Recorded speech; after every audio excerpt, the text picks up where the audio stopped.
तू डाल डाल मैं पात पात, तू डाल डाल मैं पात पात, तू डाल डाल मैं पात पात। मैं बात कर रहा हूं राज ठाकरे और उद्धव ठाकरे जी के बारे में।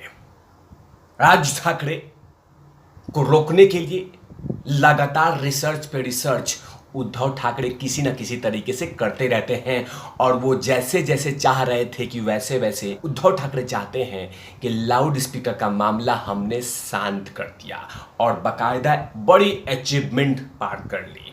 हमने राज ठाकरे को लाउड स्पीकर के मामले में रोक दिया।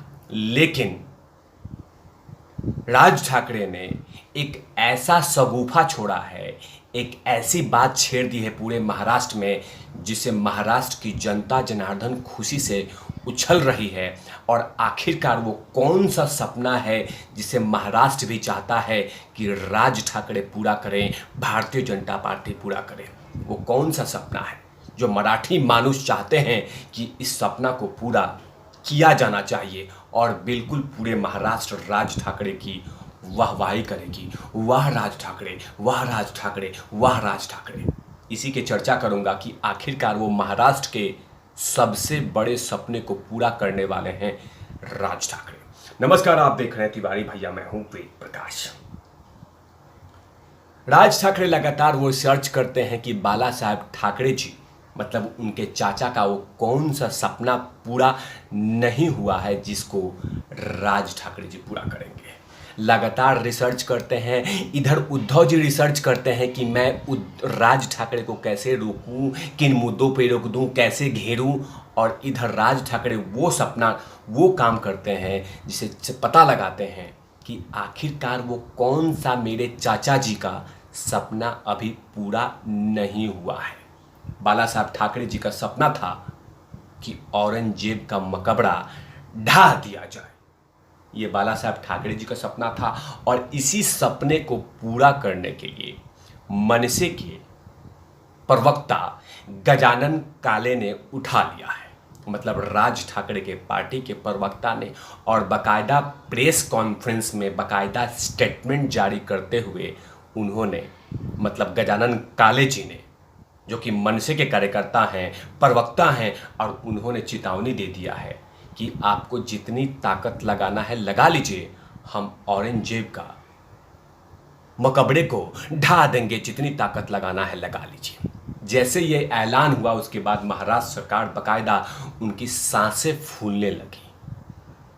ये लो, ये तो वही बात बोल रहा है जो मेरे पिताश्री बोल रहे हैं, मतलब उद्धव जी के पिताश्री पूजनीय बाला साहब ठाकरे जी का सपना था। आखिरकार गजानन काले ने वो कौन सा बयान दिया जिसे महाराष्ट्र सरकार की सांसें फूल रही है और अंदर ही अंदर मराठी मानुष खुशी से उछल रहे हैं सिर्फ इस बयान को लेकर।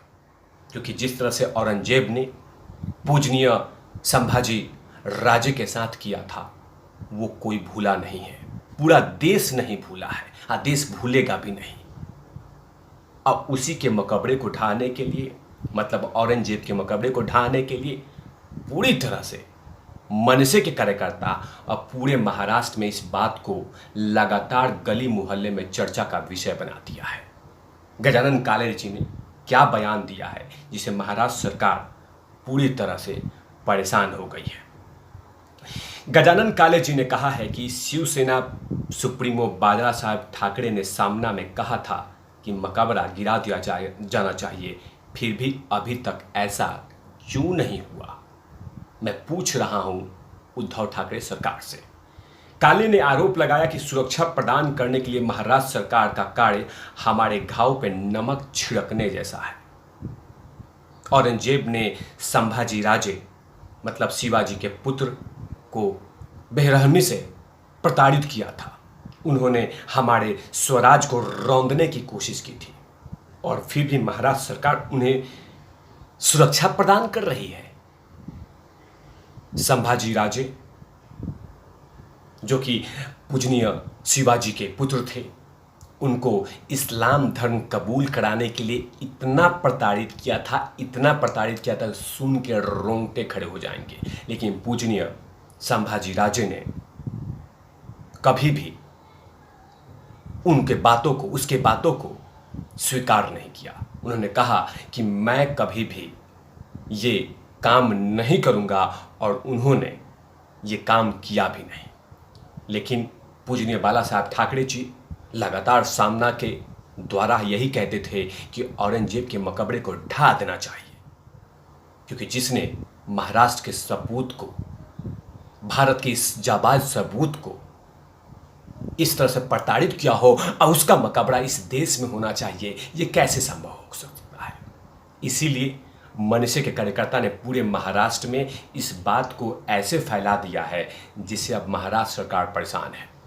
तभी तो गजानन काले जी कह रहे हैं कि हमारे जख्मों पे नमक छिड़क रहे हैं उद्धव ठाकरे जी और महाराष्ट्र सरकार, क्योंकि कहीं ना कहीं जानते हैं उद्धव जी कि अगर उस मकबरे पे कुछ हुआ तो वो जो वोट बैंक की राजनीति कर रही है कांग्रेस पार्टी और एनसीपी, उनका वोट खिसक जाएगा और कोई मज़ा और ले लेगा। इसीलिए महाराष्ट्र सरकार की सांसें फूल रही है। लेकिन इसी मकबरे पे, मतलब औरंगजेब के मकबरे के लिए देवेंद्र फडणवीस ने जो बाकायदा ऐसे करारा तमाचा दिया ओवैसी को कि ओवैसी चुपचाप देखते रह गए। क्या क्या कहा था एक रैली में देवेंद्र फडणवीस महाराष्ट्र के औरंगजेब के उस मकबरे के बारे में, जिसे बतलाना बेहद आवश्यक होगा। देवेंद्र फडणवीस ने ऑल इंडिया मजलिस ए इतिहाद मुस्लिम्स के प्रमुख ओवैसीउद्दीन ओवैसी पर निशाना साधते हुए कहा था कि ओवैसी औरंगजेब के उसके कब्र पे श्रद्धांजलि देते हैं, इस बात से शर्म आनी चाहिए। फडणवीस ने कहा था कि औरंगजेब की पहचान पर भी कुत्ता भी सुसु नहीं करेगा। इसलिए देवेंद्र फडणवीस ने महाराष्ट्र के मुख्यमंत्री उद्धव ठाकरे पे भी निशाना साधा था। मतलब कि अब राज ठाकरे की पार्टी उस बात को लेकर आई है, उस बात को लेकर चर्चा कर रही है जो पूजनीय बाला साहब ठाकरे जी का सपना था।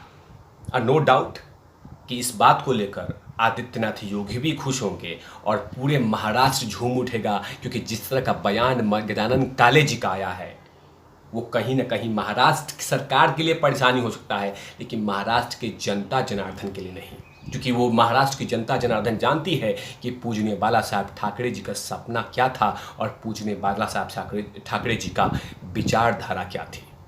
इसीलिए मन से लगातार वही बातों को लेकर सामने आ रहा है जो उद्धव जी जिस पे अपने विचारधारा पे कपड़े डाल के बैठे हुए। उद्धव जी उस विचारधारा को साइडलाइन कर दिया है और मनसे के कार्यकर्ता और राज ठाकरे वो लगातार उस बयान को ढूंढ रहे हैं जो बयान पूजनीय बाला साहब ठाकरे जी ने बीच बीच में लगातार देश दुनिया को हमेशा से देते रहते हैं और उन्हीं चीज़ों को लगातार ढूंढ ढूंढ के लाया जा रहा है और महाराष्ट्र और देश की जनता जनार्दन को बताया जा रहा है।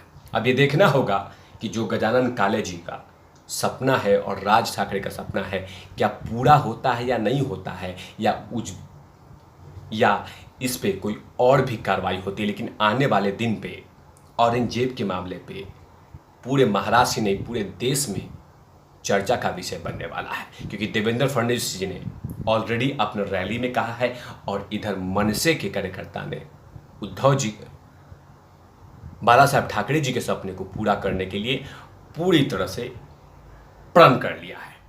अब देखते हैं कि आगे क्या होता है। तब तक के लिए आप देखते रहिए तिवारी भैया। मैं हूं वेद प्रकाश, कैमरामैन ध्रुव लाठी के साथ।